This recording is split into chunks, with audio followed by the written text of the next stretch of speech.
ಇಂದಿನ ಪ್ರಮುಖ ಮುಖ್ಯಾಂಶಗಳು. 1. ಅಂತಾರಾಷ್ಟ್ರೀಯ ಬಿಗ್ ಕ್ಯಾಟ್ ಅಲಯನ್ಸ್ಗೆ ಮತ್ತಷ್ಟು ರಾಷ್ಟ್ರಗಳ ಸೇರ್ಪಡೆ. 2. ವಿಶ್ವಸಂಸ್ಥೆಯ ಭದ್ರತಾ ಮಂಡಳಿಗೆ ಶಾಶ್ವತ ಸದಸ್ಯರಲ್ಲದ 5 ನೂತನ ರಾಷ್ಟ್ರಗಳ ಆಯ್ಕೆ. 3. ಬ್ರಿಕ್ಸ್ನ ನ್ಯೂ ಡೆವಲಪ್ಮೆಂಟ್ ಬ್ಯಾಂಕಿಗೆ ಉಜ್ಬೇಕಿಸ್ತಾನ 10ನೇ ಸದಸ್ಯ ರಾಷ್ಟ್ರವಾಗಿ ಸೇರ್ಪಡೆ. ಜ್ಞಾನ ಲೋಕದ ಯೋಧರೇ, ಹೃತ್ಪೂರ್ವಕ ಸ್ವಾಗತ. ನಾನು ನಿಮ್ಮ ಟೈಸನ್. ನೀವು ವೀಕ್ಷಿಸುತ್ತಿರುವುದು ಜ್ಞಾನಲೋಕ ಜಿಕೆ ಚಾನಲ್. ಪ್ರಚಲಿತ ಘಟನೆಗಳು, ಸಾಮಾನ್ಯ ಹಾಗೂ ಸ್ಪರ್ಧಾತ್ಮಕ ಪರೀಕ್ಷೆಗಳಿಗೆ ಅಗತ್ಯವಾದ ಅತ್ಯಂತ ವಿಶ್ವಾಸಾರ್ಹ ಮಾಹಿತಿಯನ್ನು ಪ್ರತಿದಿನ ನಿಮ್ಮ ಮುಂದೆ ತಲುಪಿಸುವುದು ನನ್ನ ಉದ್ದೇಶವಾಗಿದೆ. ನೀವು ಬರೆಯುತ್ತಿರುವಂತಹ KAS, UPSC, PSI, PDO, FDA ಎಲ್ಲಾ ಸ್ಪರ್ಧಾತ್ಮಕ ಪರೀಕ್ಷೆಗಳ ಅಭ್ಯರ್ಥಿಗಳಿಗೆ ಉಪಯುಕ್ತವಾಗುವ ಮಾಹಿತಿಯನ್ನ ಇಲ್ಲಿ ಸರಳವಾಗಿ, ಸ್ಪಷ್ಟವಾಗಿ ಮತ್ತು ಪರೀಕ್ಷಾ ದೃಷ್ಟಿಕೋನದಿಂದ ವಿಶ್ಲೇಷಣೆ ಮಾಡಿ ನೀಡಲಾಗಿದೆ. ನಮ್ಮ ಜ್ಞಾನಲೋಕ ಜಿಕೆ ಚಾನೆಲ್ಗೆ ನೀವು ಹೊಸದಾಗಿ ಭೇಟಿ ನೀಡಿದ್ದರೆ ಈಗಲೇ ಸಬ್ಸ್ಕ್ರೈಬ್ ಮಾಡಿ, ಪಕ್ಕದಲ್ಲಿರುವ ಬೆಲ್ ಚಿಹ್ನೆಯನ್ನ ಒತ್ತಿ ಆಲ್ ಆಯ್ಕೆ ಮಾಡಿಕೊಳ್ಳಿ. ಆಗ ನಾವು ಯಾವುದೇ ವಿಡಿಯೋವನ್ನ ಇದರಲ್ಲಿ ಅಪ್ಲೋಡ್ ಮಾಡಿದ್ರು ಮೊದಲು ನಿಮಗೆ ನೋಟಿಫಿಕೇಶನ್ ಬರುತ್ತೆ. ಆದರೆ ನಾವು ಸಮಯವನ್ನು ವ್ಯರ್ಥ ಮಾಡೋದು ಬೇಡ. ಇಂದಿನ ಪ್ರಮುಖ 3 ಪ್ರಚಲಿತ ಘಟನೆಗಳನ್ನ ಪರೀಕ್ಷಾ ದೃಷ್ಟಿಯಿಂದ ಒಂದೊಂದಾಗಿ ತುಂಬಾ ವಿವರವಾಗಿ ನೋಡೋಣ, ಬನ್ನಿ. ಅಂತಾರಾಷ್ಟ್ರೀಯ ಬಿಗ್ ಕ್ಯಾಟ್ ಅಲಯನ್ಸ್ಗೆ ಮತ್ತಷ್ಟು ರಾಷ್ಟ್ರಗಳ ಸೇರ್ಪಡೆ. ಭಾರತದ ಜಾಗತಿಕ ನಾಯಕತ್ವಕ್ಕೆ ಮತ್ತೊಂದು ಹೆಜ್ಜೆ. ಈ ವಿಷಯವನ್ನು ಕುರಿತು ವಿಸ್ತೃತವಾಗಿ ಮಾಹಿತಿಯನ್ನ ನೋಡೋಣ, ಬನ್ನಿ. ಈ ವಿಷಯದ ಕುರಿತು ಪ್ರಸ್ತುತ ಘಟನೆ. ಬಾಂಗ್ಲಾದೇಶವು ಅಂತಾರಾಷ್ಟ್ರೀಯ ಬೃಹತ್ ಮಾರ್ಜಾಲಗಳ ಮೈತ್ರಿ, international big cat alliance, IBCA ಅಂತ ಸಂಕ್ಷಿಪ್ತವಾಗಿ ಕರೀತಾರೆ, ಇದರ 27ನೇ ಸದಸ್ಯ ರಾಷ್ಟ್ರವಾಗಿ ಅಧಿಕೃತವಾಗಿ ಸೇರ್ಪಡೆಗೊಂಡಿದೆ. ಯಾವುದು? ಬಾಂಗ್ಲಾದೇಶ. ಭಾರತ ಮತ್ತು ಬಾಂಗ್ಲಾದೇಶಗಳು ಜಂಟಿಯಾಗಿ ಹಂಚಿಕೊಂಡಿರುವ ಹಾಗೂ ಏಕೈಕ ಹುಲಿ ಆವಾಸ ಸ್ಥಾನವಾಗಿರುವ ಸುಂದರ್ಬನ್ಸ್ ಕಾಡಿನಲ್ಲಿ ಬಾಂಗ್ಲಾದೇಶ ವ್ಯಾಪ್ತಿಯಲ್ಲಿ ಸುಮಾರು 125 ರಾಯಲ್ ಬೆಂಗಾಲ್ ಹುಲಿಗಳು ನೆಲೆಸಿವೆ. ಬಾಂಗ್ಲಾದೇಶವು IBCAಗೆ ಸೇರ್ಪಡೆಗೊಳ್ಳುವುದರಿಂದ ಉಭಯ ರಾಷ್ಟ್ರಗಳ ನಡುವೆ ವನ್ಯಜೀವಿಗಳ ಅಕ್ರಮ ಬೇಟೆ ತಡೆ, ನೈಸರ್ಗಿಕ ಆವಾಸ ಸ್ಥಾನ ಸಂರಕ್ಷಣೆ ಮತ್ತು ವೈಜ್ಞಾನಿಕ ಉಸ್ತುವಾರಿಯಲ್ಲಿ ದ್ವಿಪಕ್ಷೀಯ ಸಹಕಾರ ಮತ್ತಷ್ಟು ಬಲಗೊಳ್ಳಲಿದೆ. ಅಂತಾರಾಷ್ಟ್ರೀಯ ಬೃಹತ್ ಮಾರ್ಜಾಲಗಳ ಮೈತ್ರಿ IBCA, ಇದರ ಪ್ರಮುಖ ಅಂಶಗಳನ್ನು ನೋಡೋಣ. ಆರಂಭ ಅಥವಾ ಉದ್ಘಾಟನೆ. ಭಾರತದ ಪ್ರಧಾನಮಂತ್ರಿ ನರೇಂದ್ರ ಮೋದಿ ಅವರು ಏಪ್ರಿಲ್ 9, 2023 ಏಪ್ರಿಲ್ 9, 2023ರಂದು ನಮ್ಮ ಕರ್ನಾಟಕದ ಮೈಸೂರಿನಲ್ಲಿ ಪ್ರಾಜೆಕ್ಟ್ ಟೈಗರ್ 50 ವರ್ಷಗಳ ಸುವರ್ಣ ಮಹೋತ್ಸವದ ಸಂದರ್ಭದಲ್ಲಿ IBCA ಅನ್ನು ಉದ್ಘಾಟನೆ ಮಾಡ್ತಾರೆ. ಸಂರಕ್ಷಿತ 7 ಮಾರ್ಜಾಲಗಳು ಯಾವುವು ನೋಡ್ರಿ. ಈ ಸಂರಕ್ಷಿತ 7 ಮಾರ್ಜಾಲಗಳು ಮೈತ್ರಿಯಲ್ಲಿ ಒಳಪಡುವಂಥವು: ಹುಲಿ, ಸಿಂಹ, ಚಿರತೆ, ಹಿಮಚಿರತೆ, ಚೀತಾ, ಜಾಗ್ವಾರ್ ಮತ್ತು ಪೂಮ. ಮತ್ತೊಮ್ಮೆ ಹೇಳ್ತೀನಿ ನೋಡಿ, 7 ಮಾರ್ಜಾಲಗಳು: ಹುಲಿ, ಸಿಂಹ, ಚಿರತೆ, ಹಿಮಚಿರತೆ, ಚೀತಾ, ಜಾಗ್ವಾರ್ ಮತ್ತು ಪೂಮ. ಈ 7 ಮಾರ್ಜಾಲಗಳು ಇದರಲ್ಲಿ ಸಂರಕ್ಷಣೆಗೆ ಒಳಪಡ್ತವೆ. ಒಕ್ಕೂಟದ ವ್ಯಾಪ್ತಿ. ಈ 7 ಪ್ರಭೇದಗಳು ನೈಸರ್ಗಿಕವಾಗಿ ವಾಸಿಸುವ ಪ್ರಪಂಚದ 96 ದೇಶಗಳು ಹಾಗೂ ಅವುಗಳ ಸಂರಕ್ಷಣೆಯಲ್ಲಿ ಆಸಕ್ತಿ ಹೊಂದಿರುವ ಇತರೆ ದೇಶಗಳು ಅಥವಾ ಸಂಸ್ಥೆಗಳ ಒಕ್ಕೂಟ ಇದಾಗಿದೆ. ಇದರ ನೋಡಲ್ ಏಜೆನ್ಸಿ ರಾಷ್ಟ್ರೀಯ ಹುಲಿ ಸಂರಕ್ಷಣಾ ಪ್ರಾಧಿಕಾರ, NTCA ಅಂತೀವಿ, ಅಂದ್ರೆ ನ್ಯಾಷನಲ್ ಟೈಗರ್ ಕನ್ಸರ್ವೇಷನ್ ಅಥಾರಿಟಿ ಅಂತ ಇದರ ಹೆಸರು. ಇದರ ಕೇಂದ್ರ ಕಚೇರಿ ಭಾರತದ ನವದೆಹಲಿಯಲ್ಲಿದೆ. ಇದಕ್ಕೆ ಹಣಕಾಸಿನ ಬೆಂಬಲ 2023-24ರಿಂದ 27-28ರ ಈ 5 ವರ್ಷಗಳ ಅವಧಿಗೆ ಭಾರತ ಸರ್ಕಾರ 150 ಕೋಟಿ ರೂಪಾಯಿಗಳ ಆರಂಭಿಕ ಹಣಕಾಸಿನ ನೆರವನ್ನು. ಇದನ್ನ ಮುಂಬರುವ ದಿನಗಳಲ್ಲಿ ಒಟ್ಟು $100 ಮಿಲಿಯನ್ ಅಂದ್ರೆ 8 ಕೋಟಿ ರೂಪಾಯಿಗಳ ನಿಧಿ ಸಂಗ್ರಹಿಸುವ ಗುರಿಯನ್ನ ಹೊಂದಿದೆ. IBCA ಮೊದಲ ಸಭೆ ಜೂನ್ 2025ರಲ್ಲಿ ನಡೆಯಿತು. ನವದೆಹಲಿಯಲ್ಲಿ ನಡೆದ ಮೊದಲ ಸಭೆಯಲ್ಲಿ 7 ದೇಶಗಳ ಸಚಿವರ ನಿಯೋಗ ಭಾಗವಹಿಸಿತ್ತು. ಭಾರತದ ಕೇಂದ್ರ ಅರಣ್ಯ ಸಚಿವ ಭೂಪೇಂದರ್ ಯಾದವ್ ಅವರನ್ನು ಅಧ್ಯಕ್ಷರನ್ನಾಗಿ ಹಾಗೂ SP ಯಾದವ್ ಅವರನ್ನು ಮಹಾನಿರ್ದೇಶಕರನ್ನಾಗಿ ಸರ್ವಾನುಮತದಿಂದ ಆಯ್ಕೆ ಮಾಡಲಾಗಿತ್ತು. ಯಾರು? ಭಾರತದ ಕೇಂದ್ರ ಅರಣ್ಯ ಸಚಿವರಾಗಿದ್ದಂತ ಭೂಪೇಂದರ್ ಯಾದವ್ ಮತ್ತು ಅವರನ್ನ ಅಧ್ಯಕ್ಷರನ್ನಾಗಿ SP ಯಾದವ್ ಅವರನ್ನ ಮಹಾನಿರ್ದೇಶಕರನ್ನಾಗಿ ಆಯ್ಕೆ ಮಾಡಲಾಗಿತ್ತು. IBCA 7 ಬೃಹತ್ ಮಾರ್ಜಾಲ ಪ್ರಭೇದಗಳ ವಿವರಣಾತ್ಮಕ ಕೋಷ್ಟಕವನ್ನ ಇಲ್ಲಿ ನೀಡಲಾಗಿದೆ. ಇಲ್ಲಿ ಮೊದಲನೇದರಲ್ಲಿ ಪ್ರಭೇದಗಳನ್ನ ನೀಡಲಾಗಿದೆ ಮತ್ತು ಭಾರತದ ಸ್ಥಿತಿ, ಅದರ ಗಣತಿ, ನಂತರ ಅದರ ಆವಾಸ ಸ್ಥಾನ ಮತ್ತು ಹೆಚ್ಚಿನ ಮಾಹಿತಿಗಳನ್ನು ನೀಡಲಾಗಿದೆ. ಹುಲಿ ಜಗತ್ತಿನ 75%ಕ್ಕೂ ಹೆಚ್ಚು ಹುಲಿಗಳು ಭಾರತದಲ್ಲಿವೆ. 2022ರ ಗಣತಿ ಪ್ರಕಾರ ಭಾರತದಲ್ಲಿ ಒಟ್ಟು 3682 ಹುಲಿಗಳು ಇದಾವೆ. ಇದರಲ್ಲಿ ಅಗ್ರ ರಾಜ್ಯಗಳು ಅಂದ್ರೆ ಹೆಚ್ಚು ಹುಲಿಗಳನ್ನು ಹೊಂದಿರುವಂತಹ ಪ್ರದೇಶಗಳು ಮಧ್ಯಪ್ರದೇಶ 785, ಎರಡನೇ ಸ್ಥಾನದಲ್ಲಿ ಕರ್ನಾಟಕ 563, ಮೂರನೇ ಸ್ಥಾನದಲ್ಲಿ ಉತ್ತರಾಖಂಡ 560 ಹುಲಿಗಳನ್ನು ಹೊಂದಿದ್ದಾವೆ. ಕಾರ್ಬೆಟ್ ರಿಸರ್ವ್ ನಲ್ಲಿ ಅತಿ ಹೆಚ್ಚು ಅಂದ್ರೆ 260, ಬಂಡೀಪುರದಲ್ಲಿ 150 ಹುಲಿಗಳು ಇದ್ದಾವೆ. ಪ್ರಮುಖ ಆವಾಸ ಸ್ಥಾನ ಮಧ್ಯಪ್ರದೇಶ ಹುಲಿ ರಾಜ್ಯ ಅಂತಾನೆ ಕರೀತಾರೆ. Karnataka Jim Corbett, Bandipur, Sundarban.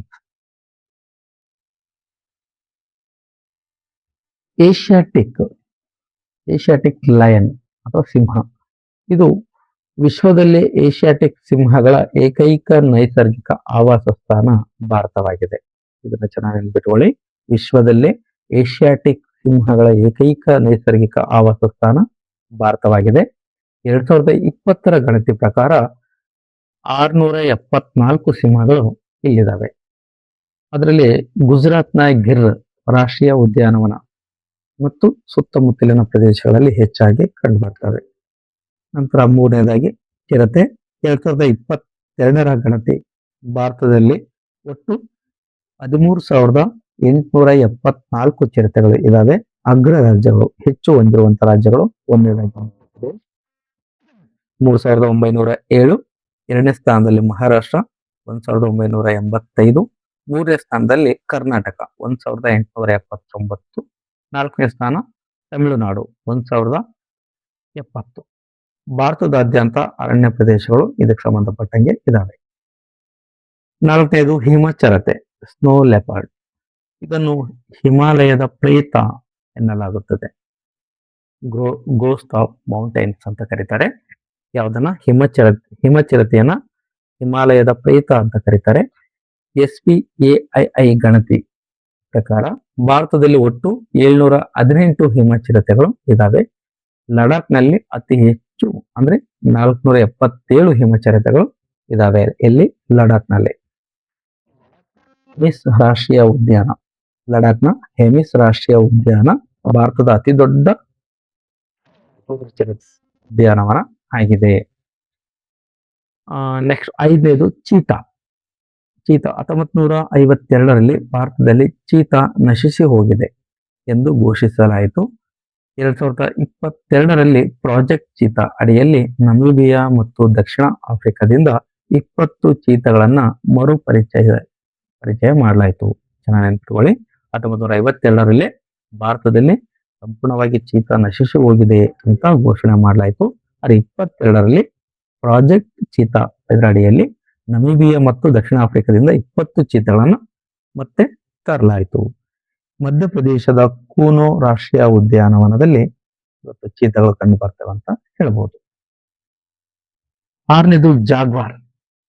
ಇದು ದಕ್ಷಿಣ ಮತ್ತು ಮಧ್ಯ ಅಮೆರಿಕದ ನೈಸರ್ಗಿಕ ನಿವಾಸಿ ಆಗಿದೆ. ಭಾರತದಲ್ಲಿ ನೈಸರ್ಗಿಕವಾಗಿ ಇದು ಕಂಡು ಬರಲ್ಲ. ಜಾಗ್ವಾರ್ ಪ್ರಾಣಿ ದಕ್ಷಿಣ ಮತ್ತು ಮಧ್ಯ ಅಮೆರಿಕದಲ್ಲಿ ಇವು ಹೆಚ್ಚಾಗಿ ಕಂಡು ಬರ್ತವೆ. ಏಳನೇದು ಪೂಮಾ. ಉತ್ತರ ಮತ್ತು ದಕ್ಷಿಣ ಅಮೆರಿಕದಲ್ಲಿ ಕಂಡು ಬರ್ತವೆ. ಇದನ್ನು ಮೌಂಟೇನ್ ಲಯನ್ ಎಂದು ಕರೆಯುತ್ತಾರೆ. ಯಾವುದನ್ನ? ಪೂಮಾ ಪ್ರಾಣಿಯನ್ನ ಮೌಂಟೇನ್ ಲಯನ್ ಅಂತ ಕರೀತಾರೆ. ಇದು ಉತ್ತರ ಮತ್ತು ದಕ್ಷಿಣ ಅಮೆರಿಕದಲ್ಲಿ ಹೆಚ್ಚಾಗಿ ಕಂಡು ಬರ್ತವೆ.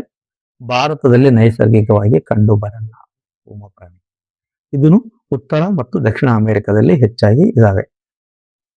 ಇಲ್ಲಿ ವಿಶೇಷವಾಗಿ ಗಮನಿಸಬೇಕಾಗಿರೋದು ಭಾರತವು ಜಾಗ್ವಾರ್ ಮತ್ತು ಪೂಮವನ್ನು ಹೊರತುಪಡಿಸಿ ಉಳಿದ 5 ಬೃಹತ್ ಮಾರ್ಜಾಲ ಪ್ರಭೇದಗಳನ್ನ ವಿಶೇಷವಾಗಿ ನಾವು ನೆನ್ಪಿಡ್ಬೇಕು. ಇಲ್ಲಿ ಪ್ರಶ್ನೆ 5, ಭಾರತಕ್ಕೆ ಯುರೋಪಿಯ ಮತ್ತು ದಕ್ಷಿಣ ಆಫ್ರಿಕಾದಿಂದ ತರಲಾದ ಆಫ್ರಿಕನ್ ಚಿತ್ತಗಳನ್ನು ಯಾವ ರಾಷ್ಟ್ರೀಯ ಉದ್ಯಾನವನದಲ್ಲಿ ಮರುಪರಿಚಯಿಸಲಾಯಿತು ಅಂತ ಕೇಳ್ತಿದ್ದಾರೆ. ಆಗ್ಲೇ ನೋಡಿದ್ವಿ, ಕುನು ರಾಷ್ಟ್ರೀಯ ಉದ್ಯಾನವನದಲ್ಲಿ ಇದಾವೆ, ಮಧ್ಯಪ್ರದೇಶದಲ್ಲಿದೆ ಇದು. ಇದನ್ನ PSI ಮತ್ತು KS ಎಕ್ಸಾಮ್ಗಳಲ್ಲಿ ಕೇಳಿದ್ದಾರೆ.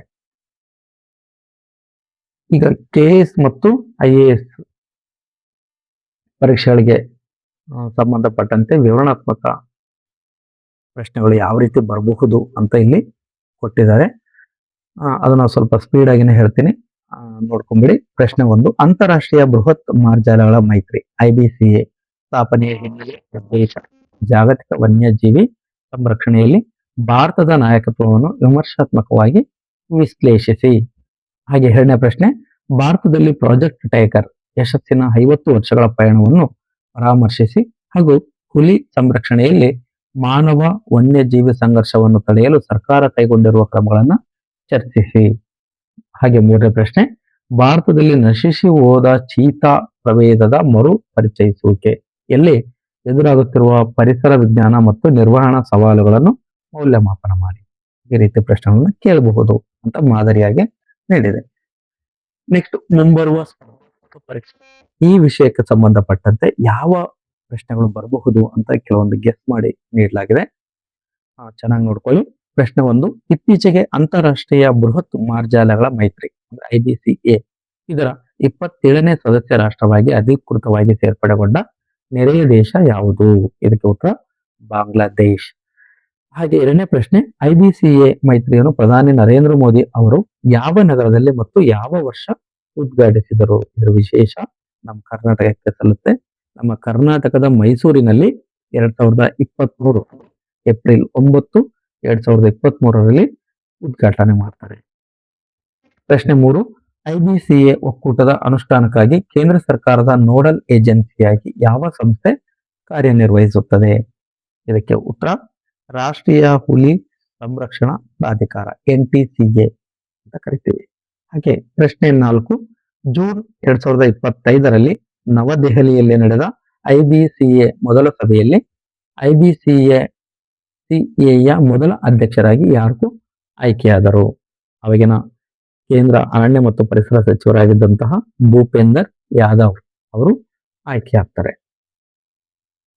ನೆಕ್ಸ್ಟ್ 5ನೇ ಪ್ರಶ್ನೆ, IBCAಯಲ್ಲಿ ಸಂರಕ್ಷಿಸಲ್ಪಡುವ 7 ಬೃಹತ್ ಮಾರ್ಜಾಲಗಳಲ್ಲಿ ಭಾರತದಲ್ಲಿ ನೈಸರ್ಗಿಕವಾಗಿ ಕಂಡುಬರದ 2 ಪ್ರಭೇದಗಳು ಯಾವುವು? ಕಂಡು ಬರದೇ ಇರುವಂತ, ಉಳಿದಿದ್ದ 5 ಕಂಡು ಬರ್ತವೆ, 2 ಮಾತ್ರ ಕಂಡು ಬರಲ್ಲ. ಅವ್ಯಾವ ಅಂದ್ರೆ ಜಾಗ್ವಾರ್ ಮತ್ತು ಪೂಮಾ, ಇವೆರಡು ನೈಸರ್ಗಿಕವಾಗಿ ಕಂಡು ಬರಲ್ಲ.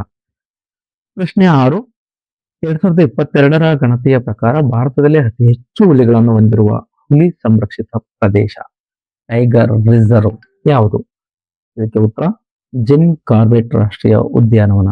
ಜಿಮ್ ಕಾರ್ಬೆಟ್ ರಾಷ್ಟ್ರೀಯ ಉದ್ಯಾನವನ ಉತ್ತರಾಖಂಡದಲ್ಲಿದೆ. ಇಲ್ಲಿ 260 ಹುಲಿಗಳು ಇದಾವೆ ಅಂತ ಹೇಳ್ತಿದ್ದಾರೆ. ಪ್ರಶ್ನೆ 7, 2022ರ ಗಣತಿಯ ಪ್ರಕಾರ ಕರ್ನಾಟಕದಲ್ಲಿರುವ ಒಟ್ಟು ಹುಲಿಗಳ ಸಂಖ್ಯೆ ಎಷ್ಟು ಹಾಗೂ ಭಾರತದಲ್ಲಿ ಕರ್ನಾಟಕದ ಸ್ಥಾನವೇನು? ಭಾರತದಲ್ಲಿ ಕಂಡುಬರುವಂತಹ ಹುಲಿಗಳ ಸಂಖ್ಯೆ 563. ಇದು ಭಾರತದಲ್ಲಿ 2ನೇ ಸ್ಥಾನದಲ್ಲಿ ಇದೆ. ರಾಷ್ಟ್ರೀಯ ಹುಲಿ ಸಂರಕ್ಷಣಾ ಪ್ರಾಧಿಕಾರ 8ನೇ ಪ್ರಶ್ನೆ ಇದು. ರಾಷ್ಟ್ರೀಯ ಹುಲಿ ಸಂರಕ್ಷಣಾ ಪ್ರಾಧಿಕಾರ NTCA ವನ್ನು ಯಾವ ಕಾಯ್ದೆಯಡಿ ಶಾಸನಬದ್ಧ ಸಂಸ್ಥೆಯಾಗಿ ಸ್ಥಾಪಿಸಲಾಗಿದೆ? ಇದಕ್ಕೆ ಉತ್ತರ ವನ್ಯಜೀವಿ ಸಂರಕ್ಷಣಾ ಕಾಯ್ದೆ 1972, 2006ರ ತಿದ್ದುಪಡಿ ಪ್ರಕಾರ. 9ನೇ ಪ್ರಶ್ನೆ, IUCN ಕೆಂಪು ಪಟ್ಟಿಯಲ್ಲಿ ಏಷ್ಯಾಟಿಕ್ ಸಿಂಹ ಮತ್ತು ರಾಯಲ್ ಬೆಂಗಾಲ್ ಹುಲಿ ಯಾವ ವರ್ಗಕ್ಕೆ? ಉತ್ತರ ಆಪತ್ತಿನಲ್ಲಿರುವ ಪ್ರಭೇದ ಎನ್ನುವ ಒಂದು ಗುಂಪಿಗೆ ಅಥವಾ ವರ್ಗಕ್ಕೆ ಸೇರ್ತವೆ. ಪ್ರಶ್ನೆ 10, ಕೊನೆಯ ಪ್ರಶ್ನೆ, ಭಾರತ ಸರ್ಕಾರವು IBCAಗಾಗಿ ಆರಂಭಿಕ 5 ವರ್ಷಗಳ ಅವಧಿಗೆ ಅಂದ್ರೆ 2023ರಿಂದ 28ರ ಅವಧಿಗೆ ಮೀಸಲಿಟ್ಟಿರುವ ಒಟ್ಟು ಅನುದಾನ ಎಷ್ಟು? ಇದಕ್ಕೆ ಉತ್ತರ 150 ಕೋಟಿ ರೂಪಾಯಿಗಳು. ಧನ್ಯವಾದಗಳು. ನೀವು ಇಲ್ಲಿವರೆಗೂ ತಿಳಿದಂತ ವಿಷಯವನ್ನ ಬಿಟ್ಟು ನಿಮ್ಗೆ ಏನಾದ್ರೂ ಬೇರೆ ವಿಷಯ ಬೇಕಿದ್ರೆ ಅಥವಾ ಬೇರೆ ರೀತಿಯಲ್ಲಿ ಮಾಹಿತಿ ಬೇಕಾಗಿದ್ರೆ, ಏನೇ ಸಲಹೆಗಳಿದ್ರು ಅಥವಾ ಯಾವುದೇ ಅವಶ್ಯಕತೆ ಇದ್ರು, ಯಾವುದೇ ಸಂಕೋಚ ಇಲ್ಲದೆ ಕಾಮೆಂಟ್ ಬಾಕ್ಸ್ ಅಲ್ಲಿ ತಿಳಿಸಿ. ನಾನಿರೋದೇ ನಿಮ್ಗೋಸ್ಕರ. ನನ್ನ ಕೈಲಾದಷ್ಟು ನಿಮ್ಗೆ ಸಹಾಯ ಮಾಡ್ಲಿಕ್ಕೆ, ಮಾಹಿತಿಯನ್ನು ಕೊಡ್ಲಿಕ್ಕೆ ಪ್ರಯತ್ನವನ್ನ ಮಾಡ್ತೇನೆ. ನಿಮ್ಗೆ ಒಳ್ಳೇದಾದ್ರೆ ಅಷ್ಟೇ ಸಾಕು. ನನ್ನಿಂದ ನಿಮ್ಗೆ ಏನೋ ಒಂದು ಅಳಿಲು ಸೇವೆಯನ್ನ ಮಾಡ್ಲಿಕ್ಕೆ ಒಂದು ಅವಕಾಶ ಸಿಕ್ಕಿದೆ ಅಂತ ಭಾವಿಸ್ತೇನೆ. ದಯಮಾಡಿ ಕಾಮೆಂಟ್ ಮಾಡಿ, ಹಾಗೆ ಒಂದು ಲೈಕ್ ಮಾಡಿ. ನೀವಿನ್ನೂ ಈ ಚಾನಲ್ಗೆ ಸಬ್ಸ್ಕ್ರೈಬ್ ಮಾಡ್ಕೊಂಡಿಲ್ಲ ಅಂದ್ರೆ ಸಬ್ಸ್ಕ್ರೈಬ್ ಮಾಡ್ಕೊಳ್ಳಿ. ನೀವು ಒಂದು ಲೈಕ್ ಮಾಡೋದ್ರ ಮೂಲಕ ಈ ಒಂದು ವಿಡಿಯೋಗೆ ಕೇಳ್ಕೊತಾ ಇದ್ದೀನಿ. ಧನ್ಯವಾದಗಳು. ಈಗ ಮುಂದಿನ ವಿಷಯವನ್ನು ನೋಡೋಣ. ವಿಶ್ವಸಂಸ್ಥೆಯ ಭದ್ರತಾ ಮಂಡಳಿಗೆ ಶಾಶ್ವತ ಸದಸ್ಯರಲ್ಲದ 5 ನೂತನ ರಾಷ್ಟ್ರಗಳ ಆಯ್ಕೆ. ಈ ವಿಷಯ ಬಗ್ಗೆ ತುಂಬಾ ವಿಸ್ತೃತವಾಗಿ ಮಾಹಿತಿಯನ್ನು ನೋಡೋಣ. ಮತ್ತೆ ಈ ವಿಡಿಯೋವನ್ನು ಯಾವುದೇ ಕಾರಣಕ್ಕೂ ಸ್ಕಿಪ್ ಮಾಡೋದು ಆ ತರ ಮಾಡಬೇಡಿ. ಯಾಕಂದ್ರೆ ಪ್ರತಿ ವಿಷಯದ ಕೊನೆಯಲ್ಲಿ ತಮ್ಗೆ ಸಂಭವನೀಯ ಪ್ರಶ್ನೆಗಳನ್ನ ಕೇಳ್ತೀನಿ. ಮತ್ತೆ ಇದಕ್ಕಿಂತ ಮುಂಚೆ ಈ ವಿಷಯಗಳಿಗೆ ಪೂರಕವಾಗಿ ಪರೀಕ್ಷೆಗಳಲ್ಲಿ ಕೇಳಿರುವಂತ ಪ್ರಶ್ನೆಗಳನ್ನು ಹಾಕಿದ್ದೀನಿ. ಹಾಗಾಗಿನೇ ಪೂರ್ತಿ ವಿಡಿಯೋವನ್ನು ನೋಡುವಂತ ಪ್ರಯತ್ನವನ್ನ ಮಾಡಿ. ಮತ್ತೆ ಈ ಒಂದು ಇಲ್ಲಿ ಇಮೇಜ್ ಅಲ್ಲಿ ಕೆಲವೊಂದು ಅಕ್ಷರಗಳು ತಪ್ಪಾಗಿದ್ದಾವೆ. ಅದು AI ಮೂಲಕ ಮಾಡಿರೋದಾಗಿರೋದ್ರಿಂದ ಕೆಲವೊಂದು ಅಕ್ಷರಗಳು ತಪ್ಪಾಗಿದ್ದಾವೆ. ಅದಕ್ಕೆ ಕ್ಷಮೆ ಇರಲಿ. ಬನ್ನಿ ಮುಂದೆ ಹೋಗೋಣ. ಇತ್ತೀಚಿನ ನಡೆ. ವಿಶ್ವಸಂಸ್ಥೆಯ ಸಾಮಾನ್ಯ ಸಭೆಯು UNGA ಇದರ ವಿಶ್ವಸಂಸ್ಥೆಯ ಭದ್ರತಾ ಮಂಡಳಿಗೆ ಅಂದ್ರೆ UNSC 2027-28 ಅವಧಿಗೆ ತಾತ್ಕಾಲಿಕವಾಗಿ ಶಾಶ್ವತವಲ್ಲದ 5 ನೂತನ ಸದಸ್ಯ ರಾಷ್ಟ್ರಗಳನ್ನು ಆಯ್ಕೆ ಮಾಡಿದೆ. ಅಧಿಕಾರಾವಧಿ ಪ್ರಾರಂಭ. ಈ ನೂತನ ರಾಷ್ಟ್ರಗಳ 2 ವರ್ಷಗಳ ಕಾಲಾವಧಿಯು 2027 ಜನವರಿ 1ರಿಂದ ಪ್ರಾರಂಭವಾಗಲಿದೆ. ಇವತ್ತೇನಾಗಲ್ಲ, 2027 ಪ್ರಾರಂಭ ಆಗುತ್ತೆ. ಆಯ್ಕೆಯಾದ ನೂತನ 5 ರಾಷ್ಟ್ರಗಳು ಯಾವುವು ಅಥವಾ ದೇಶಗಳು ಯಾವುವು? ಒಂದನೇದಾಗಿ ಆಸ್ಟ್ರಿಯಾ, 2 ಪೋರ್ಚುಗಲ್, 3 ಟ್ರಿನಿಡಾಡ್ ಮತ್ತು ಟೊಬಾಗೊ, 4 ಜಿಂಬಾಬ್ವೆ, 5 ಕಿರ್ಗಿಸ್ತಾನ್. ಮತ್ತೊಮ್ಮೆ ನೋಡೋಣ.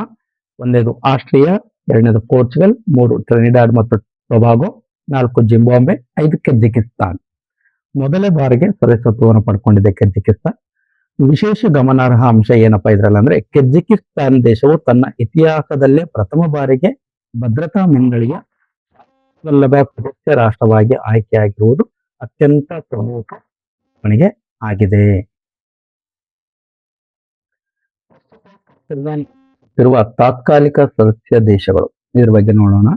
ನೂತನವಾಗಿ ಆಯ್ಕೆಯಾದ ದೇಶಗಳು ಪ್ರಸ್ತುತ ಭದ್ರತಾ ಮಂಡಳಿಯಲ್ಲಿ ತಾತ್ಕಾಲಿಕ ಸದಸ್ಯರಾಗಿರುವ Bahrain, Colombia, Democratic Republic of Congo, Latvia ಮತ್ತು ಲೈಬೀರಿಯಾ ದೇಶಗಳೊಂದಿಗೆ ಜೊತೆಗೂಡಿ ಕಾರ್ಯನಿರ್ವಹಿಸಲಿವೆ.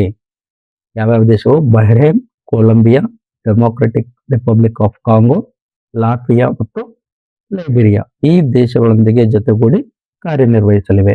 ವಿಶ್ವಸಂಸ್ಥೆಯ ಭದ್ರತಾ ಮಂಡಳಿ ಅಂದ್ರೆ UNSC ಇದರ ರಚನೆ ಮತ್ತು ಹಿನ್ನೆಲೆ ನೋಡೋಣ. ಮಂಡಳಿಯು ಅಂದ್ರೆ UNSCಯು 1945ರಲ್ಲಿ ಸ್ಥಾಪನೆಯಾಯಿತು. ಇದು ವಿಶ್ವಸಂಸ್ಥೆಯ ಪ್ರಮುಖ 6 ಅಂಗಸಂಸ್ಥೆಗಳಲ್ಲಿ ಒಂದು. ಸ್ಥಾಪನೆ. ವಿಶ್ವಸಂಸ್ಥೆಯ ಭದ್ರತಾ ಮಂಡಳಿಯು 1945ರಲ್ಲಿ ಸ್ಥಾಪನೆಯಾಯಿತು. ಇದು ವಿಶ್ವಸಂಸ್ಥೆಯ 6 ಪ್ರಮುಖ ಅಂಗಸಂಸ್ಥೆಗಳಲ್ಲಿ ಒಂದು. ಒಟ್ಟು ಸದಸ್ಯರ ಸಂಖ್ಯೆ. ಭದ್ರತಾ ಮಂಡಳಿಯು ಒಟ್ಟು 15 ಸದಸ್ಯ ರಾಷ್ಟ್ರಗಳನ್ನ ಒಳಗೊಂಡಿರುತ್ತದೆ.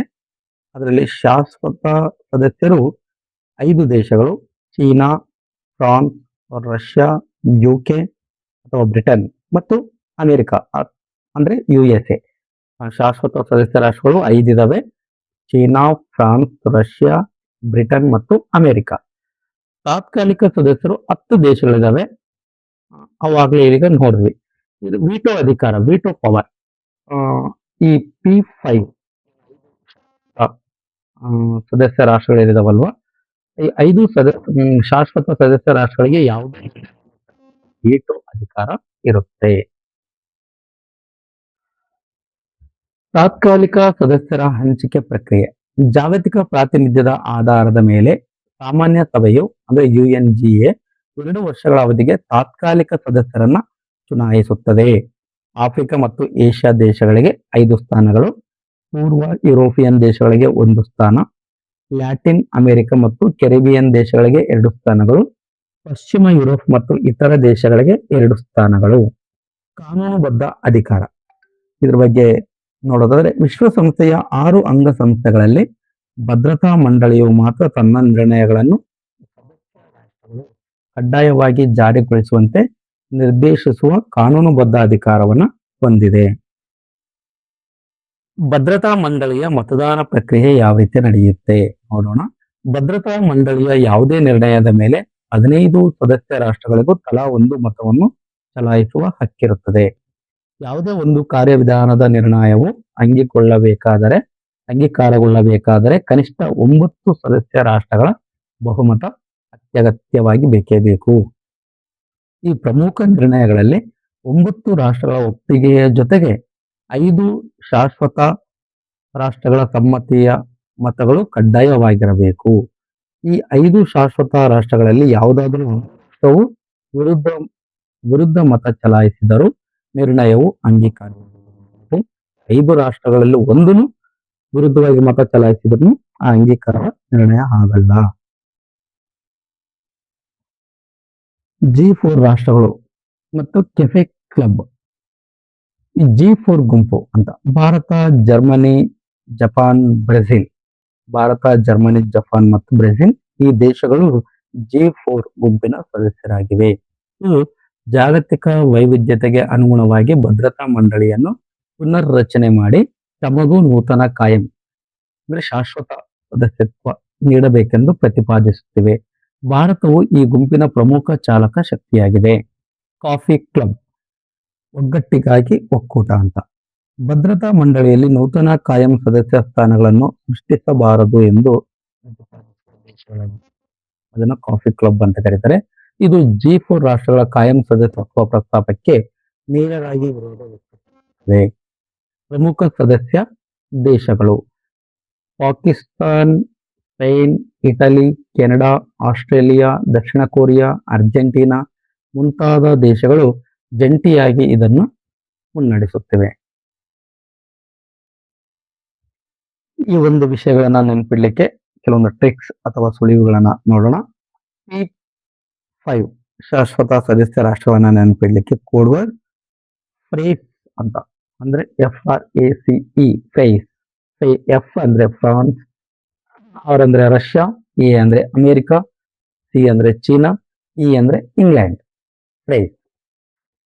G4 ದೇಶಗಳನ್ನ ನೆನಪಿಡ್ಲಿಕ್ಕೆ ಕೋಡ್ ವರ್ಡ್ ಬಿಗ್ J ಅಂತ. Big J. B ಅಂದ್ರೆ ಬ್ರೆಜಿಲ್, I ಅಂದ್ರೆ ಇಂಡಿಯಾ, G ಅಂದ್ರೆ ಜರ್ಮನ್, J ಅಂದ್ರೆ ಜಪಾನ್. Big J. ನೂತನವಾಗಿ ಆಯ್ಕೆಯಾದ 5 ದೇಶಗಳ ನೆನಪಿನ ಸೂತ್ರ. ಈಗ ಹೊಸದಾಗಿ ಏನು ಆಯ್ಕೆ ಆಗಿದವಲ್ಲ 5 ದೇಶಗಳು. ಪಾಸ್ KT ಅಂದ್ರೆ Portugal, Austria, Zimbabwe, Kyrgyzstan, Trinidad and Tobago. Rome ನಲ್ಲಿರುವ ಸಂಸ್ಥೆಗಳು. ಆಹಾರಕ್ಕೆ ಸಂಬಂಧಿಸಿದ ಸಂಸ್ಥೆಗಳ ಕೇಂದ್ರ ಕಚೇರಿ ರೋಮ್ ನಲ್ಲಿದೆ. ಆಹಾರ ತಿಂದರೆ ರೋಮಾಂಚನ. ಆಹಾರ ತಿಂದರೆ ರೋಮಾಂಚನ. ಆಹಾರಕ್ಕೆ ಸಂಬಂಧಿಸಿದ ಸಂಸ್ಥೆಗಳ ಕೇಂದ್ರ ಕಚೇರಿ ರೋಮ್ ನಲ್ಲಿದೆ. ಆಹಾರ ತಿಂದರೆ ರೋಮಾಂಚನ ಅಂದ್ರೆ ರೋಮ್. ವಿಶ್ವಸಂಸ್ಥೆಯ ಪ್ರಧಾನ ಅಂಗಸಂಸ್ಥೆಗಳು ಮತ್ತು ಕೇಂದ್ರ ಕಚೇರಿಗಳು ಎಲ್ಲಿದ್ದಾವೆ ಅಂತ ನೋಡೋಣ. ಸಾಮಾನ್ಯ ಸಭೆ ಅದು ನ್ಯೂಯಾರ್ಕ್ ನಲ್ಲಿದೆ ಕೇಂದ್ರ ಕಚೇರಿ. ಭದ್ರತಾ ಮಂಡಳಿದು ನ್ಯೂಯಾರ್ಕ್ ಅಲ್ಲಿದೆ. ಆರ್ಥಿಕ ಮತ್ತು ಸಾಮಾಜಿಕ ಮಂಡಳಿ ಅದು ನ್ಯೂಯಾರ್ಕ್ ಅಲ್ಲಿದೆ. ಧರ್ಮದರ್ಶಿ ಮಂಡಳಿ ಅದು ನ್ಯೂಯಾರ್ಕ್ 1994ರಿಂದ ಕಾರ್ಯಾಚರಣೆ ಸ್ಥಗಿತಗೊಳಿಸಿದೆ, ಆದರೆ ರದ್ದು ಮಾಡಿಲ್ಲ, ಕಾರ್ಯಾಚರಣೆ ನಿಲ್ಲಿಸಿದೆ ಅಷ್ಟೇ. ಇವು 4 ಮತ್ತೆ ಅದರಲ್ಲಿ ಸಚಿವಾಲಯ ಅದನ್ನು ನ್ಯೂಯಾರ್ಕ್ ಅಲ್ಲಿದೆ. ಒಟ್ಟು 5 ನ್ಯೂಯಾರ್ಕ್ ಅಲ್ಲೇ ಇದಾವೆ. ಸಾಮಾನ್ಯ ಸಭೆ, ಭದ್ರತಾ ಮಂಡಳಿ, ಆರ್ಥಿಕ ಮತ್ತು ಸಾಮಾಜಿಕ ಮಂಡಳಿ, ಧರ್ಮದರ್ಶಿ ಮಂಡಳಿ, ಸಚಿವಾಲಯ. ಈ 5 ಅಂಗಸಂಸ್ಥೆಗಳ ಕಾರ್ಯಾಲಯಗಳು ಕೇಂದ್ರ ಕಚೇರಿಗಳು ನ್ಯೂಯಾರ್ಕ್ ಅಲ್ಲಿದ್ದಾವೆ. ನ್ಯಾಯ ನ್ಯಾಯಾಲಯ ಮಾತ್ರ ದಿ ಹೇಗ್ ಅಂದ್ರೆ ನೆದರ್ಲ್ಯಾಂಡ್ಸ್ ಅಲ್ಲಿರುವಂತ ದಿ ಹೇಗ್ ಅಲ್ಲಿ ಇದೆ. ವಿಶ್ವಸಂಸ್ಥೆಯ ವಿಶೇಷ ಸಂಸ್ಥೆಗಳು ಮತ್ತು ಕೇಂದ್ರ ಕಚೇರಿಗಳು ಅವನ್ನು ನೋಡೋದಾದ್ರೆ ಅಂತಾರಾಷ್ಟ್ರೀಯ ಕಾರ್ಮಿಕ ಸಂಸ್ಥೆ ILO ಜಿನಿವಾ ಸ್ವಿಟ್ಜರ್ಲ್ಯಾಂಡ್ನ ಜಿನಿವಾದಲ್ಲಿದೆ ಕೇಂದ್ರ ಕಚೇರಿ. ಆಹಾರ ಮತ್ತು ಕೃಷಿ ಸಂಸ್ಥೆ ರೋಮ್ ಇಟಲಿ. ಯುನೆಸ್ಕೋದ ಕೇಂದ್ರ ಕಚೇರಿ ಪ್ಯಾರಿಸ್ ಫ್ರಾನ್ಸ್ನ ಪ್ಯಾರಿಸ್ನಲ್ಲಿದೆ. ವಿಶ್ವ ಆರೋಗ್ಯ ಸಂಸ್ಥೆ WHO ಇದ್ರದ್ದು ಆರೋಗ್ಯ ಸಂಸ್ಥೆ ಕೇಂದ್ರ ಕಚೇರಿ ಜಿನಿವಾ ಸ್ವಿಟ್ಜರ್ಲ್ಯಾಂಡ್ನ ಜಿನಿವಾದಲ್ಲಿದೆ. ಅಂತಾರಾಷ್ಟ್ರೀಯ ಹಣಕಾಸು ನಿಧಿ IMF ಇದರದ್ದು ವಾಷಿಂಗ್ಟನ್ DC ಯುಎಸ್ಎನ ವಾಷಿಂಗ್ಟನ್ DCಯಲ್ಲಿದೆ. ವಿಶ್ವ ಬ್ಯಾಂಕ್ ಸಮೂಹ ವಾಷಿಂಗ್ಟನ್ DCಯಲ್ಲಿದೆ. ಅಂತಾರಾಷ್ಟ್ರೀಯ ನಾಗರಿಕ ವಿಮಾನಯಾನ ಸಂಸ್ಥೆ ICAO ಇದರದ್ದು ಮಾಂಟ್ರಿಯಾಲ ಕೆನಡಾದಲ್ಲಿದೆ ಕೇಂದ್ರ ಕಚೇರಿ. ಸಾರ್ವತ್ರಿಕ ಅಂಚೆ ಒಕ್ಕೂಟ UPU ಇದರ ಕೇಂದ್ರ ಕಚೇರಿ ಬರ್ನ್ ಸ್ವಿಟ್ಜರ್ಲ್ಯಾಂಡ್ನ ಬರ್ನ್ನಲ್ಲಿದೆ. ಅಂತಾರಾಷ್ಟ್ರೀಯ ದೂರಸಂಪರ್ಕ ಒಕ್ಕೂಟ ITU ಇದರ ಕೇಂದ್ರ ಕಚೇರಿ ಜಿನೆವಾ ಸ್ವಿಟ್ಜರ್ಲ್ಯಾಂಡ್ನ ಜಿನೆವಾದಲ್ಲಿದೆ. ವಿಶ್ವ ಹವಾಮಾನ ಸಂಸ್ಥೆ ಇದರದ್ದು ಕೇಂದ್ರ ಕಚೇರಿ ಜಿನೆವಾ ಸ್ವಿಟ್ಜರ್ಲ್ಯಾಂಡ್. ಅಂತಾರಾಷ್ಟ್ರೀಯ ಕಡಲ ಸಂಸ್ಥೆ IMO ಇದರ ಕೇಂದ್ರ ಕಚೇರಿಯು ಲಂಡನ್ UK. ವಿಶ್ವ ಬೌದ್ಧಿಕ ಆಸ್ತಿ ಸಂಸ್ಥೆ ಇದರ ಕೇಂದ್ರ ಕಚೇರಿ ಜಿನೆವಾದಲ್ಲಿದೆ. ಕೃಷಿ ಅಭಿವೃದ್ಧಿಗಾಗಿ ಅಂತಾರಾಷ್ಟ್ರೀಯ ನಿಧಿ ಇದರ ಕೇಂದ್ರ ಕಚೇರಿ ಇಟಲಿಯಲ್ಲಿದೆ. ವಿಶ್ವಸಂಸ್ಥೆಯ ಕೈಗಾರಿಕಾ ಅಭಿವೃದ್ಧಿ ಸಂಸ್ಥೆ ಇದರ ಕೇಂದ್ರ ಕಚೇರಿ ಆಸ್ಟ್ರಿಯಾದ ವಿಯೆನ್ನಾದಲ್ಲಿದೆ.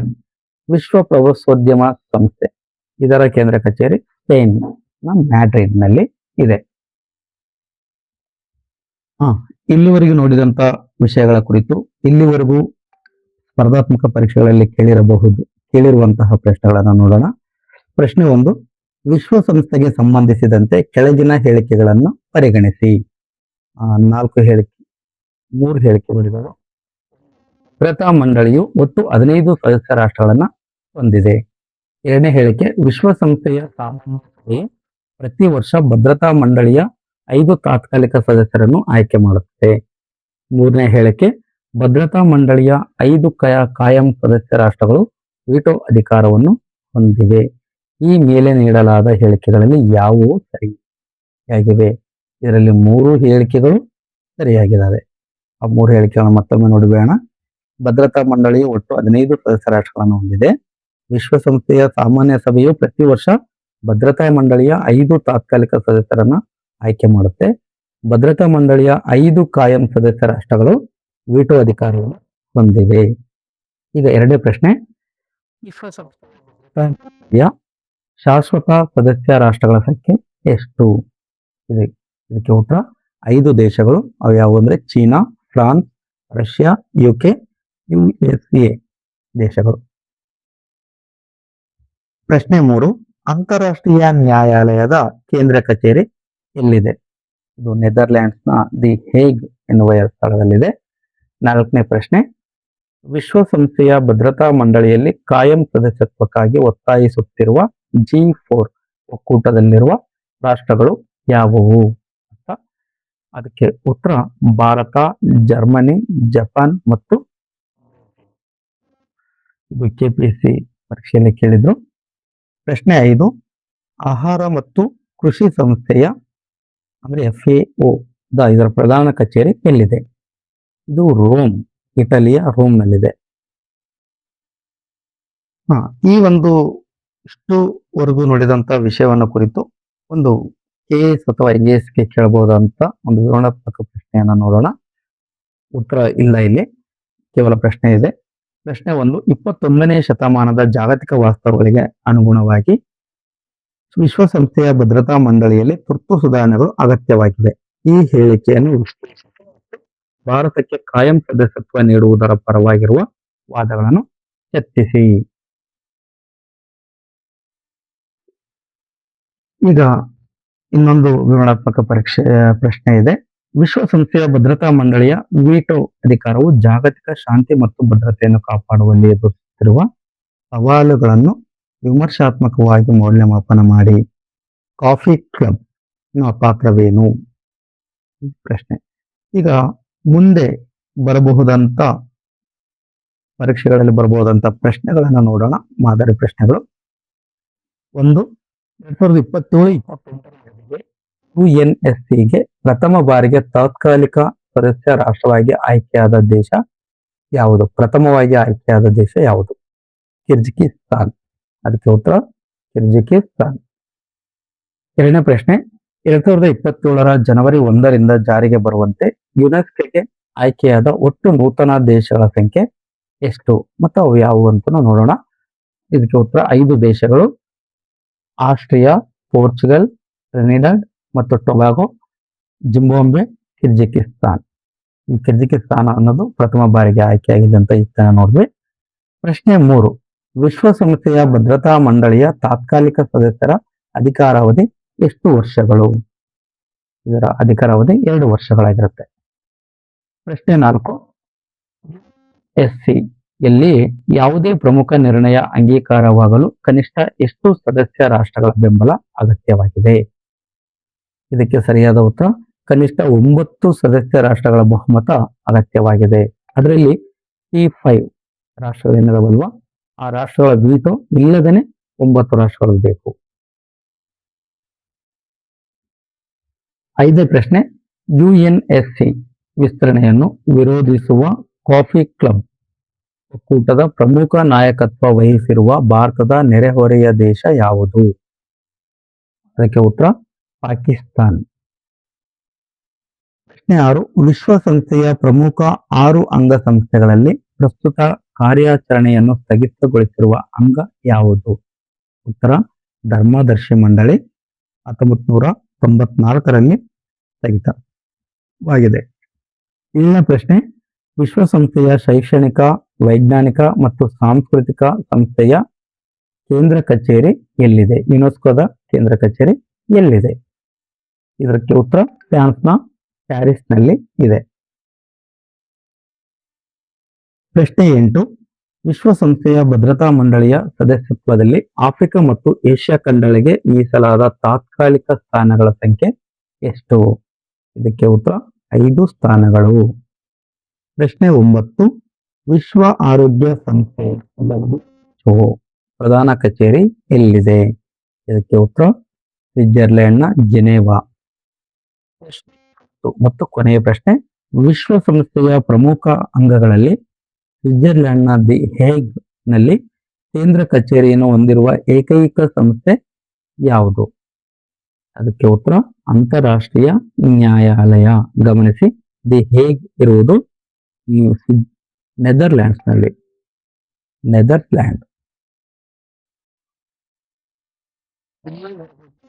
ಈ ವಿಷಯದ ಬಗ್ಗೆ ಏನಾದರೂ ಅನುಮಾನಗಳಿದ್ರೆ ಅಥವಾ ಇದಕ್ಕೆ ಪೂರಕವಾದ ಹೆಚ್ಚಿನ ಮಾಹಿತಿ ಬೇಕಿದ್ರೆ ಅಥವಾ ಇದರ PDF ನೋಟ್ ಬೇಕಿದ್ರು ನೀವು ಕಾಮೆಂಟ್ ಬಾಕ್ಸ್ ಅಲ್ಲಿ ತಿಳಿಸಿ. ಮತ್ತೆ ಈ ವಿಷಯಗಳನ್ನು ಹೊರತುಪಡಿಸಿ ನಿಮಗೆ ಬೇರೆ ಏನೇ ಬೇಕಿದ್ರು ಕಾಮೆಂಟ್ ಬಾಕ್ಸ್ ಅಲ್ಲಿ ತಿಳಿಸಿ. ನನ್ನ ಈ ಒಂದು ಸಣ್ಣ ಪ್ರಯತ್ನಕ್ಕೆ ತಾವು ಲೈಕ್ ಮಾಡಿ, ಈ ಒಂದು ವಿಡಿಯೋವನ್ನು ಶೇರ್ ಮಾಡಿ. ಬನ್ನಿ, ನೀವು ತಡ ಮಾಡೋದು ಬೇಡ, ಮುಂದಿನ ವಿಷಯವನ್ನು ನೋಡೋಣ. ಮುಂದಿನ ವಿಷಯ, ಬ್ರಿಕ್ಸ್ ನ ನ್ಯೂ ಡೆವಲಪ್ಮೆಂಟ್ ಬ್ಯಾಂಕ್ ಉಜ್ಬೇಕಿಸ್ತಾನ 10ನೇ ಸದಸ್ಯ ರಾಷ್ಟ್ರವಾಗಿ ಆಯ್ಕೆ.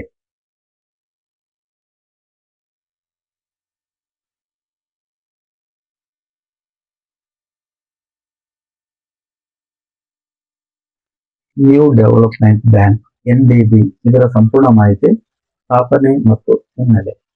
NDBಯನ್ನು ಆರಂಭದಲ್ಲಿ ಬ್ರಿಕ್ಸ್ ಬ್ಯಾಂಕ್ ಎಂದು ಕರೆಯಲಾಗುತ್ತಿತ್ತು.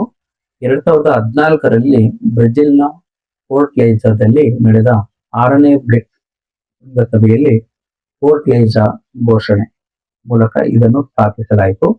ಆಡಳಿತಾರಂಭ, NDB ತನ್ನ ಅಧಿಕೃತ ಕಾರ್ಯಾಚರಣೆಯನ್ನ 2015ರಿಂದ ಪ್ರಾರಂಭಿಸಿತು.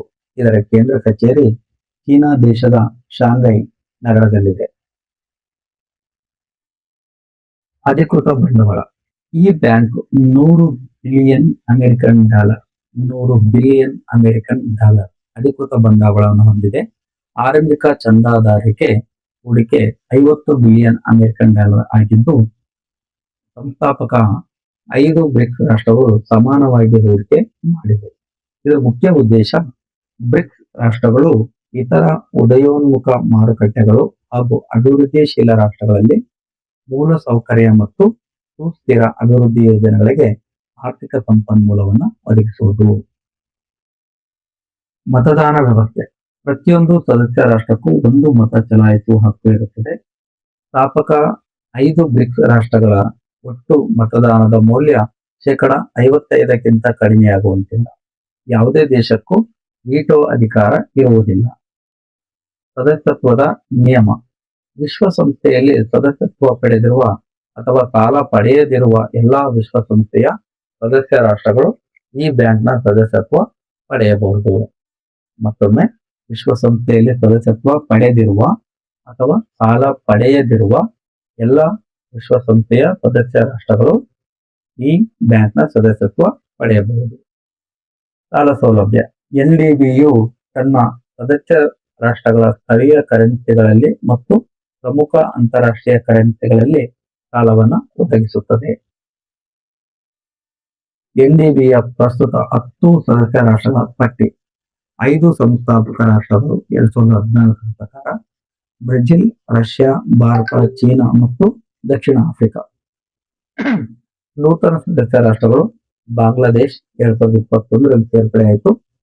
ಸಂಯುಕ್ತ ಅರಬ್ ಎಮಿರೇಟ್ಸ್ UAE ಇದು 2021ರಲ್ಲಿ ಸೇರ್ಪಡೆಯಾಗಿದೆ. ಈಜಿಪ್ಟ್ 2023ರಲ್ಲಿ ಸೇರ್ಪಡೆ ಆಗಿದೆ. ಅಲ್ಜೀರಿಯಾ 2025ರಲ್ಲಿ ಸೇರ್ಪಡೆಯಾಗಿದೆ. ಉಜ್ಬೇಕಿಸ್ತಾನ್ 2026ರಲ್ಲಿ 10ನೇ ಸದಸ್ಯ ರಾಷ್ಟ್ರವಾಗಿ ಸೇರ್ಪಡೆಯಾಗಿದೆ. ಜಾಗತಿಕ ಪ್ರಾಮುಖ್ಯತೆ ಇದರದ್ದು. ಈ 10 ಸದಸ್ಯ ರಾಷ್ಟ್ರಗಳು ಪ್ರಪಂಚದ ಒಟ್ಟು ಜನಸಂಖ್ಯೆಯ ಸುಮಾರು 42% ಜಗತ್ತಿನ ಒಟ್ಟು ಭೂಪ್ರದೇಶದ 27% ಹಾಗೂ ಜಾಗತಿಕ GDPಯ 20%ಕ್ಕಿಂತ ಹೆಚ್ಚು ಪಾಲನ್ನು ಪ್ರತಿನಿಧಿಸುತ್ತದೆ.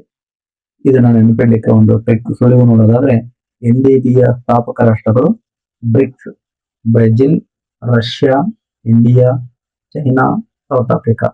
ನೂತನ ಸದಸ್ಯ 5 ಸದಸ್ಯ ರಾಷ್ಟ್ರಗಳನ್ನು ನೆನಪಿಡಲಿಕ್ಕೆ BUE, AU, BUE, BUE, EU Bangladesh, UAE, Egypt, Algeria, Uzbekistan. Uzbekistan ದೇಶದ ಭೌಗೋಳಿಕ ಮತ್ತು ಆಡಳಿತಾತ್ಮಕ ಪರಿಚಯ. ರಾಜಧಾನಿ ಮಧ್ಯ ಏಷ್ಯಾದ ಅತಿದೊಡ್ಡ ನಗರವಾದ ತಾಷ್ಕೆಂಟ್. ಗಡಿ ಹಂಚಿಕೆ: ಕಜಕಿಸ್ತಾನ್, ಕಿರ್ಗಿಜಿಸ್ತಾನ್, ತಜಿಕಿಸ್ತಾನ್, ಅಫ್ಘಾನಿಸ್ತಾನ್ ಮತ್ತು ತುರ್ಕಮೆನಿಸ್ತಾನ್ ಈ 5 ದೇಶಗಳು. ಕಜಕಿಸ್ತಾನ್, ಕಿರ್ಗಿಜಿಸ್ತಾನ್, ತಜಿಕಿಸ್ತಾನ್, ಅಫ್ಘಾನಿಸ್ತಾನ್ ಮತ್ತು ತುರ್ಕಮೆನಿಸ್ತಾನ್. ಭೂ ಆವೃತ ದೇಶ. ಸಮುದ್ರವನ್ನು ತಲುಪಲು ಕನಿಷ್ಠ 2 ಅಂತಾರಾಷ್ಟ್ರೀಯ ಗಡಿಗಳನ್ನು ದಾಟಬೇಕಾದ ದೇಶಕ್ಕೆ ಭೂ ಆವೃತ ದೇಶ ಎನ್ನಲಾಗುತ್ತದೆ. ಮತ್ತೊಮ್ಮೆ, ಸಮುದ್ರವನ್ನು ತಲುಪಲು ಕನಿಷ್ಠ 2 ಅಂತಾರಾಷ್ಟ್ರೀಯ ಗಡಿಗಳನ್ನು ದಾಟಬೇಕಾದ ದೇಶಕ್ಕೆ ಭೂ ಆವೃತ ದೇಶ ಎನ್ನಲಾಗುತ್ತದೆ. ವಿಶ್ವದಲ್ಲಿ ಕೇವಲ 2 ಭೂ ಆವೃತ ದೇಶಗಳು ಮಾತ್ರ ಇವೆ. ಅವು ಯಾವುವು ಅಂದ್ರೆ ಉಜ್ಬೇಕಿಸ್ತಾನ್ ಮತ್ತು ಲಿಚೆನ್ಸ್ಟೈನ್ ಯುರೋಪ್ನಲ್ಲಿದೆ. ಅರಲ್ ಸಮುದ್ರ ಪರಿಸರ ವಿಪತ್ತು. ಕಜಕಿಸ್ತಾನ್ ಮತ್ತು ಉಜ್ಬೇಕಿಸ್ತಾನ್ ನಡುವೆ ಇರುವ ಅರಲ್ ಸಮುದ್ರಕ್ಕೆ ಹರಿಯುತ್ತಿದ್ದ ಅಮುದರಿಯಾ ಮತ್ತು ಸಿರ್-ದರಿಯಾ ನದಿಗಳ ನೀರನ್ನು ಕೃಷಿಗಾಗಿ ತಿರುಗಿಸಿದ್ದರಿಂದ ಅರಲ್ ಸಮುದ್ರ ಬತ್ತಿ ಹೋಗಿದ್ದು, ಇದನ್ನು ಪದರಗಳ ಸ್ಮಶಾನ ಎಂದು ಕರೆಯಲಾಗುತ್ತದೆ. ಮತ್ತೊಮ್ಮೆ, ಕಜಕಿಸ್ತಾನ್ ಮತ್ತು ಉಜ್ಬೇಕಿಸ್ತಾನ್ ನಡುವೆ ಇರುವ ಅರಲ್ ಸಮುದ್ರಕ್ಕೆ ಹರಿಯುತ್ತಿದ್ದ ಅಮುದರಿಯಾ ಮತ್ತು ಸಿರ್-ದರಿಯಾ ನದಿಗಳ ನೀರನ್ನು ಕೃಷಿಗಾಗಿ ತಿರುಗಿಸಿದ್ದರಿಂದ ಅರಲ್ ಸಮುದ್ರ ಬತ್ತಿ ಹೋಗಿದ್ದು, ಇದನ್ನು ಪದರಗಳ ಸ್ಮಶಾನ ಎಂದು ಕರೆಯಲಾಗುತ್ತದೆ. ಭಾರತ ಉಜ್ಬೇಕಿಸ್ತಾನ್ ಜಂಟಿ ಸೇನಾ ಅಭ್ಯಾಸ. ಭಾರತ ಮತ್ತು ಉಜ್ಬೇಕಿಸ್ತಾನ್ ಸೇನೆಗಳ ನಡುವೆ ನಡೆಯುವ ಜಂಟಿ ಸೇನಾ ಸಮರಾಭ್ಯಾಸದ ಹೆಸರು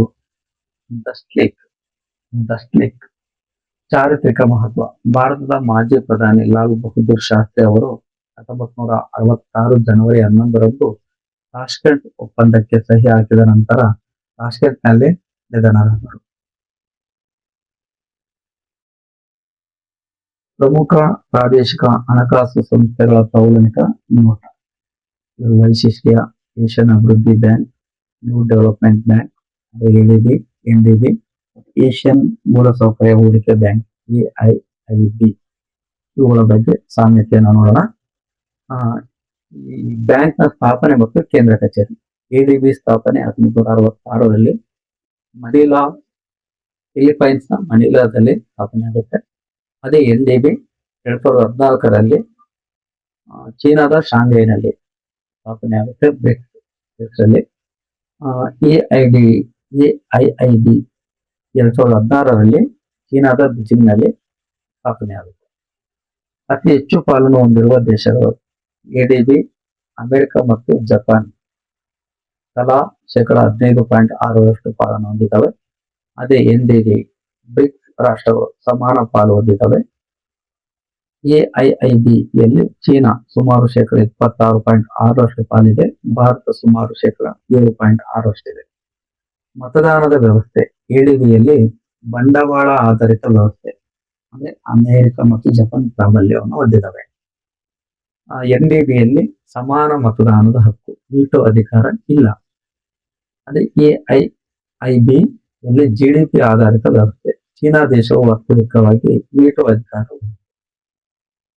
ಪ್ರಮುಖ ಉದ್ದೇಶ: ಎಡಿಬಿ ಪ್ರಮುಖ ಉದ್ದೇಶ ಏಷ್ಯಾ ಖಂಡದಲ್ಲಿ ಬಡತನ ನಿರ್ಮೂಲನೆ, ಸಾಮಾಜಿಕ ಮೂಲಸೌಕರ್ಯ. ಅದೇ ಎನ್ಡಿಬಿದು ಪ್ರಮುಖ ಉದ್ದೇಶ ಬ್ರಿಕ್ಸ್ ಮತ್ತು ಅಭಿವೃದ್ಧಿಶೀಲ ದೇಶಗಳಲ್ಲಿ ಮೂಲಸೌಕರ್ಯ. ನೆಕ್ಸ್ಟ್ ಎಐಐಬಿ ಉದ್ದೇಶ ಏಷ್ಯಾ ಖಂಡದಾದ್ಯಂತ ವ್ಯಾಪಕ ಮೂಲಸೌಕರ್ಯ ಸಂಪರ್ಕ. ನೆಕ್ಸ್ಟ್ ಭಾರತದ ಸ್ಥಾನಮಾನಗಳನ್ನ ನಾವು ನೋಡಿದ್ರೆ, ಎಡಿಬಿಯಲ್ಲಿ ಸಂಸ್ಥಾಪಕ ಸದಸ್ಯ ರಾಷ್ಟ್ರ 4ನೇ ಅತಿ ದೊಡ್ಡ ಷೇರುದಾರನಾಗಿ ಇದೆ ಭಾರತ. ಅದೇ ಎನ್ಡಿಬಿಯಲ್ಲಿ ಸಂಸ್ಥಾಪಕ ಸದಸ್ಯ ರಾಷ್ಟ್ರ ಸಮಾನ ಪಾಲುದಾರ ದೇಶವಾಗಿದೆ. ಹಾಗೆ ಎಐಐಬಿಯಲ್ಲಿ ಸಂಸ್ಥಾಪಕ ಸದಸ್ಯ ರಾಷ್ಟ್ರ 2ನೇ ಅತಿ ದೊಡ್ಡ ಷೇರುದಾರ ದೇಶವಾಗಿದೆ. ಹಾಗೆ ಪರೀಕ್ಷಾ ದೃಷ್ಟಿಯಿಂದ ನೆನಪಿಡಬೇಕಾದ ಅಂಶಗಳಂದ್ರೆ, ಎಡಿಬಿಯಿಂದ 69 ಸದಸ್ಯ ರಾಷ್ಟ್ರಗಳು, ಭಾರತ, ಚೀನಾ, ಅಮೆರಿಕ, ಜಪಾನ್ ಸದಸ್ಯರು. ಹಾಗೆ ಎನ್ಡಿಬಿ 10 ಸದಸ್ಯ ರಾಷ್ಟ್ರಗಳು, 2026ರಲ್ಲಿ ಉಜ್ಬೇಕಿಸ್ತಾನ್ ಸೇರ್ಪಡೆ. 111 ಅನುಮೋದಿತ ಸದಸ್ಯ ರಾಷ್ಟ್ರಗಳು. ಎಐಐಬಿಯಲ್ಲಿ 111 ಅನುಮೋದಿತ ಸದಸ್ಯ ರಾಷ್ಟ್ರಗಳು. ಅಮೆರಿಕ, ಜಪಾನ್ ಎಐಐಬಿಯ ಸದಸ್ಯರು ಅಲ್ಲ. ನಮ್ಮ ಭಾರತ ದೇಶ ಇವುಗಳನ್ನ ಹೊರತುಪಡಿಸಿ ಬೇರೆ ಯಾವ ಯಾವ ಬ್ಯಾಂಕ್ಗಳಲ್ಲಿ ಸದಸ್ಯತ್ವವನ್ನು ಪಡ್ಕೊಂಡಿದೆ ಅನ್ನೋದನ್ನ ನೋಡೋಣ. ಭಾರತವು IMF ಮತ್ತು ವಿಶ್ವ ಬ್ಯಾಂಕ್ ಇವುಗಳ ಸಂಸ್ಥಾಪಕ ಸದಸ್ಯ ರಾಷ್ಟ್ರವಾಗಿ 1945ರಲ್ಲಿ ಸೇರ್ಪಡೆ ಆಗಿದೆ. ಏಷ್ಯನ್ ಅಭಿವೃದ್ಧಿ ಬ್ಯಾಂಕ್ ಎಡಿಬಿ ಇದರ ಸಂಸ್ಥಾಪಕ ಸದಸ್ಯ ರಾಷ್ಟ್ರವಾಗಿ 1966ರಲ್ಲಿ ಸೇರ್ಪಡೆಯಾಗಿದೆ. ಆಫ್ರಿಕನ್ ಅಭಿವೃದ್ಧಿ ಬ್ಯಾಂಕ್ AFDB ಇದರ ಸದಸ್ಯ ರಾಷ್ಟ್ರವಾಗಿ 1983ರಲ್ಲಿ ಅಂದ್ರೆ ಪ್ರಾಂತೀಯವಲ್ಲದ ಸದಸ್ಯ ರಾಷ್ಟ್ರವಾಗಿ ಸೇರ್ಪಡೆ ಆಯಿತು. ESDB ಇದರ ಸದಸ್ಯ ರಾಷ್ಟ್ರವಾಗಿ 2014ರಲ್ಲಿ ಏಷ್ಯನ್ ಮೂಲಸೌಕರ್ಯ ಹೂಡಿಕೆ ಬ್ಯಾಂಕ್ AIIB ಸದಸ್ಯ ರಾಷ್ಟ್ರವಾಗಿ 2016ರಲ್ಲಿ ಸೇರ್ಪಡೆಗೊಂಡಿದೆ. ಇದುವರೆಗೆ ಸ್ಪರ್ಧಾತ್ಮಕ ಪರೀಕ್ಷೆಗಳಲ್ಲಿ ಈ ವಿಷಯಗಳಿಗೆ ಸಂಬಂಧಪಟ್ಟಂತೆ ಕೇಳಿರುವಂತಹ ಪ್ರಶ್ನೆಗಳನ್ನು ನೋಡೋಣ.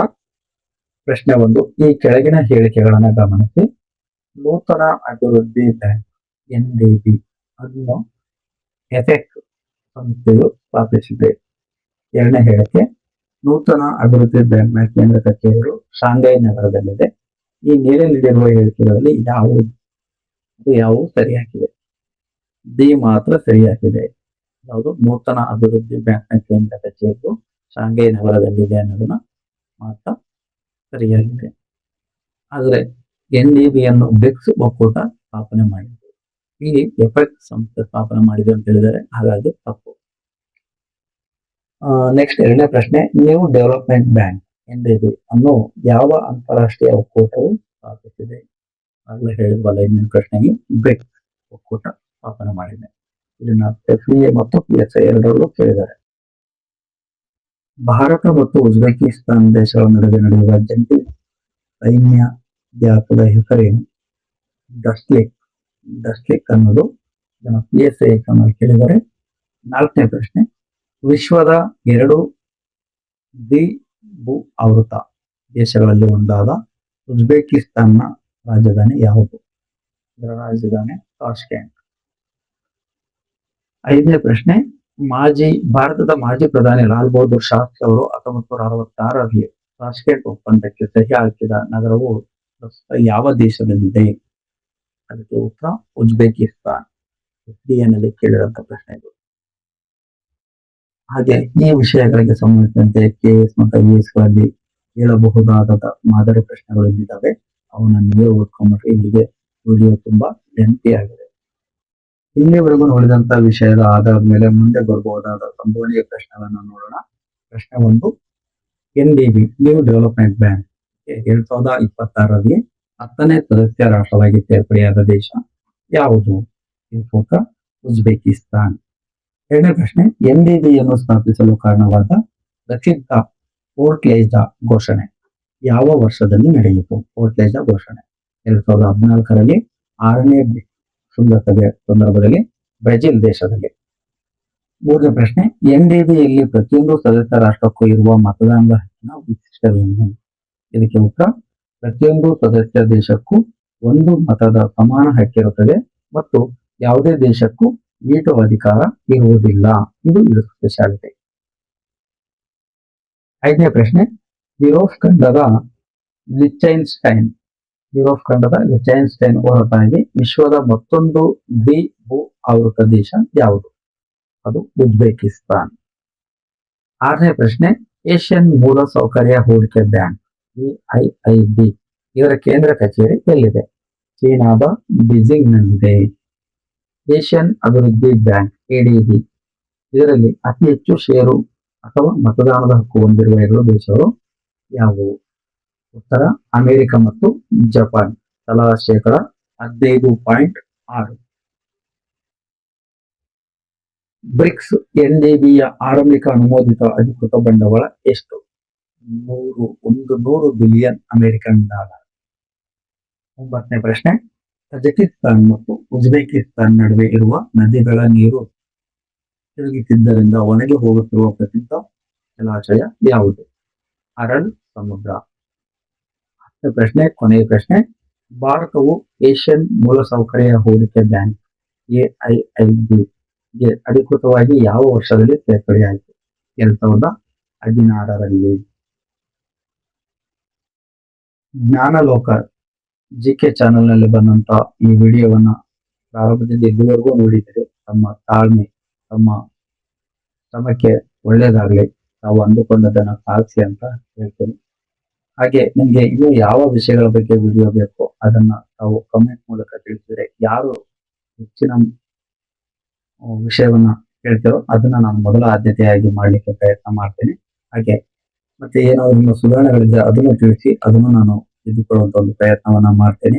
ನಿಮ್ಗೆ ಒಳ್ಳೇದಾಗ್ಬೇಕಷ್ಟೇ. ಹಾಗೆ ಈ ಒಂದು ನನ್ನ ಸಣ್ಣ ಪ್ರಯತ್ನಕ್ಕೆ ತಾವು ಲೈಕ್ ಕೊಡುವುದರ ಮೂಲಕ ಪ್ರೋತ್ಸಾಹಿಸಬೇಕಾಗಿ ಕೇಳ್ಕೊತಾ ಇದ್ದೀನಿ. ಇದಕ್ಕೆ ಸಬ್ಸ್ಕ್ರೈಬ್ ಆಗಿ, ತಾವು ಸಬ್ಸ್ಕ್ರೈಬ್ ಆದ್ರೆ ನಾನು ಹಾಕುವಂತ ವಿಡಿಯೋಗಳು ಮೊದಲು ನಿಮ್ಗೊಂದು ನೋಟಿಫಿಕೇಶನ್ ಬರುತ್ತೆ, ನಿಮ್ಗೆ ಮಾಹಿತಿ ಗೊತ್ತಾಗುತ್ತೆ. ಎಲ್ಲರಿಗೂ ಒಳ್ಳೆಯದಾಗಲಿ. ಮತ್ತೆ ಮುಂದಿನ ವಿಡಿಯೋದಲ್ಲಿ ಧನ್ಯವಾದಗಳು.